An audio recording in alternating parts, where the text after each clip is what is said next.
tous les ans, en fin d'hiver, c'est la grande parade, le défilé des épareuses qui broient et qui massacrent les haies au bord de la route. Eh bien, voici quelques techniques pour justement lutter contre ce massacre. Il est bien évident qu'on ne peut pas laisser les arbres gagner sur la chaussée pour une question de sécurité tout simplement. Donc bon, il existe des appareils qu'on appelle épareuses.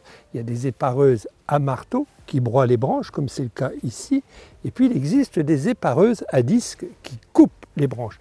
Ici, on a affaire à une épareuse avec des marteaux qui broient en principe les petits brins au bord de la route et sur les côtés. Seulement, la personne qui a fait ça, eh bien, s'est attaquée à des branches beaucoup trop grosses, d'où le massacre. Alors voici un autre exemple, eh bien, ce tronc a été écorché par l'épareuse et assurément, ces rameaux vont mourir.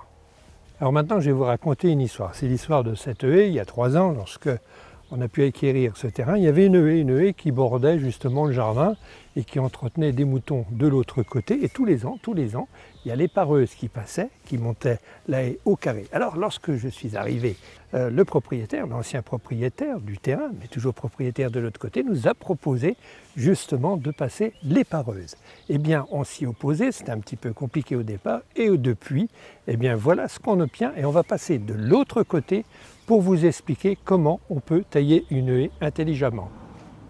Alors le temps de passer de l'autre côté de la haie, eh bien, il y a un autre voisin qui mouline un petit peu son terrain. Donc on entend un moteur, d'où l'intérêt d'avoir des haies un petit peu sur la hauteur. Et plus vous aurez d'auteur, moins les sons passeront de l'autre côté. Alors à l'origine, cette haie, elle était taillée à cette hauteur avec l'épareuse. Il y a une autre haie qui est restée identique comme elle l'était autrefois et on voit vraiment la différence. Alors pour tailler la haie de ce côté, donc là c'est pas compliqué, ce sont les moutons qui mangent au fur et à mesure les rameaux, donc ça ne gagne pas.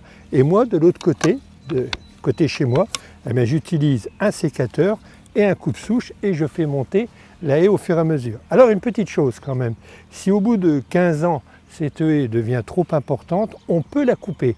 Et pour cette fois, on va couper à la base, au pied, et on fera du bois de chauffage.